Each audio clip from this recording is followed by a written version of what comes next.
What's up mga ka-uwu? Ayan, naka-uniform pa pala ako mga ka-uwu. Dahil first time nga natin pumunta sa Sarawat mga ka-uwu. Ayan, hindi na tayo nakapagpalit. So nagmamadali kasi yung kasama ko na si Boss Coco. Kasi pag magplano ka ka-uwu, hindi natutuloy. Kaya ito, diretso na kami agad ni Boss Coco sa Sarawat. At first time nga natin pumunta dyan sa Sarawat mga ka-uwu. So isang taon na tayo dito sa Jeddah. Ngayon lang tayo makakapunta dyan mga ka-uwo. So, siyempre dahil Ramadan, maraming trabaho, busy, walang time na pumasyal mga ka-uwo. At dahil andito na tayo sa Sarawat, ayan ang bumungad sa aking building. Tinatanong ko pa kung ano yan, na-ignorante na naman ako. Diyos ko, sana all.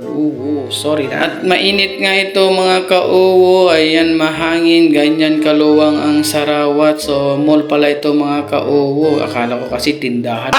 Ito. At papasok na tayo mga ka-uwo dahil isang oras nga tayong naghintay kasi alas 3 kami dumating dyan sa Sarawat mga ka-uwo. Ay hindi, nung pag-out pala namin ng alas 3 so naghintay kami ng isang oras so alas 4 magbubukas mga ka-uwo. At papasok na nga kami dyan mga ka-uwo. Ayan ang bumungad mga ka-uwo yung tambayan mga ka-uwo. Sorry na, nabubulol talaga ako magbo-voice over nito. My goodness, ciao. Sabi ko nga dito kay Boss Coco, ayan, first time ko nga pumunta dito sa Sarawat na ito.